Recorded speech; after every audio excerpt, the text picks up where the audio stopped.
Nós voltamos para o último bloco do Band Entrevista. Hoje o programa recebe o deputado federal Eduardo Cury, do PSDB, ele que vai para o segundo mandato em Brasília, que começa dia 1º de fevereiro, aos Costa. Deputado, a partir desse mandato, o ciclo desse mandato começa em fevereiro, como o Nicolini falou, muda as suas prioridades, muda os temas? Que temas o senhor pretende levar agora para a Câmara Federal para serem discutidos, diferentes do que já ocorreu nesses últimos 4 anos? Muda sim, Alcio. Por quê? A eleição é um momento rico que você tem contato com o cidadão e você pode aprimorar e atualizar quais são as prioridades do próprio cidadão. Então, eu acho que tem duas coisas, de conteúdo e de forma tem que ter mudança.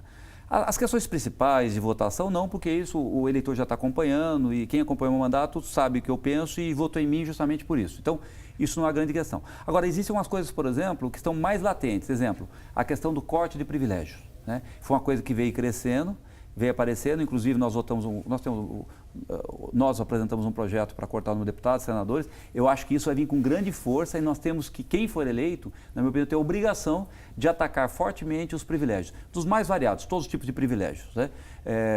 Então, isso é uma questão de mérito. Agora, a forma, eu acho que a forma dos políticos, e eu pessoalmente, você perguntou de mim, de me relacionar com o meu patrão, que é o meu eleitor, também tem que ser aprimorada. Como eu disse a você, quem acompanhava meu mandato pelas redes sociais, porque logicamente eu não posso dar essa entrevista todo dia aqui, a televisão a gente tem a oportunidade de falar uma vez a cada ano, a cada 2 anos, mas a rede social ela permite que você esteja hora a hora com o teu patrão, que é o teu eleitor, quem votou em você. Então,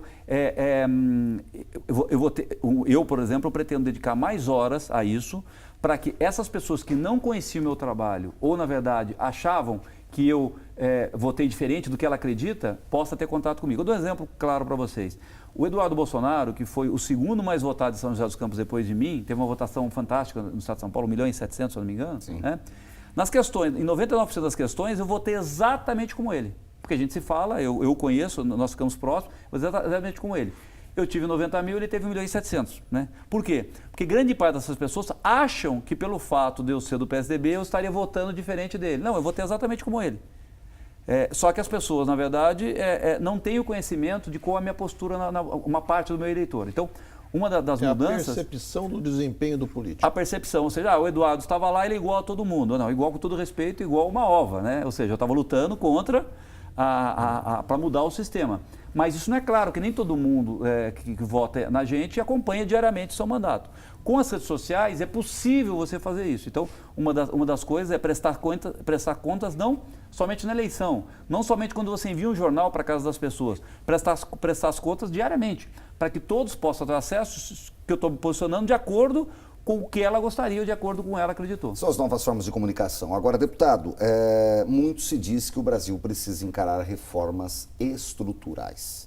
Política, que começa agora com a cláusula de barreira, vão ter algumas mudanças de partidos por aí, a reforma da Previdência, a reforma política. O Brasil tem que passar por isso agora, num começo de novo mandato? São reformas importantes e difíceis de serem feitas. Então, um presidente que acaba de ganhar a eleição com milhões de votos tem muita força para fazer isso. Eu acho que tem todas as condições para fazer essas reformas. O problema é qual reforma. Quando você fala da Previdência, você tem N tipos de formas de fazer a reforma da Previdência. Então, é muito difícil, inclusive, falar. O que, na verdade, todo político sério tem que reconhecer é que existe um déficit gigantesco e que a Previdência vai quebrar o Brasil se você não fizer a reforma. Quem fala que não tem déficit está mentindo para a população. Mas vamos lá. Agora, você pode... Dá para fazer reforma de várias formas. Agora, você pode fazer reforma de várias formas, né? E que haverá sacrifício, haverá. Agora, você pode dividir esse sacrifício de forma diferenciada para poupar as pessoas mais pobres, corrigir as distorções das injustiças. Então, depende muito do que projeto o novo comandante, o novo presidente vai enviar. E essa habilidade ele vai ter que ter, de detectar onde estão os gargalos para poder, ponto a ponto, e mais do que isso, comunicar muito bem com a população da importância de fazer essas reformas. Então, eu citei a Previdenciária, que é a mais difícil, mais complexa, que pega todo e qualquer brasileiro, mas existem outras reformas. Por exemplo, a reforma política pega os atuais políticos. Dou um exemplo para você, uma coisa concreta que vai acontecer. O candidato Jair Bolsonaro, que é o favorito, ele disse que defende o voto distrital misto, tá certo? todos os seus eleitos do seu partido foram eleitos pela internet, no qual na votação distrital não teriam muita chance. Então, como vai se comportar a bancada Ele eleita? vai estar numa sinuca de bico. Exatamente. Essas pessoas, com mérito, foram eleitas pela internet, com votos pingados no estado Pela inteiro. regra do jogo. Pela regra do jogo. Essas pessoas terão dificuldade de se eleger no novo sistema. Se mudar a regra do jogo. Então, veja bem, o Jair Bolsonaro conseguiria convencer os seus deputados a mudar um sistema que vai matar grande parte desses... Da forma como foram eleitos. Então, tudo isso são dúvidas. Eu estou citando esse exemplo, mas pode citar outros exemplos, exemplos clássicos. Então, nós vamos olhar essa nova Câmara de 50%, esses novos, vai depender do comportamento desses novos. Porque, volto a dizer, eles são heterogêneos. Diferentemente de um grupo, de um partido que tivesse ganho uma eleição, digamos que o PT tivesse feito maioria ou um PMDB, você tem uma certa hegemonia do pensamento. Como, na verdade, são pessoas eleitas pelo novo sistema, elas não se conhecem, porque elas têm uma conexão da internet direto com o seu eleitor, e o seu companheiro de partido tem uma conexão com o eleitor que não é o mesmo, eles vão se encontrar em Brasília e não dá para saber ainda se eles vão defender as mesmas coisas em questão das reformas. Eles estavam unidos em relação a derrotar o PT, em relação aos valores conservadores, em relação a apoiar o Bolsonaro. Mas nós não sabemos como eles serão em relação à reforma tributária, reforma previdenciária ou uma reforma política, no qual que na verdade vão atingir interesses do seu próprio eleitor, que acabou de votar, que acabou de confiar neles. Então, porque eles não se expuseram dessa forma na internet. Eles não disseram qual reforma tributária eles queriam, qual reforma previdenciária ou qual reforma política. Na verdade, essa campanha foi uma campanha pobre em ideias, em projetos de discussão. Muito se votou pela estirpe da pessoa. Exatamente. O eleitor votou assim, eu quero rejeitar tudo que está aí. Mas o eleitor não apontou ainda para que direção ele quer ir.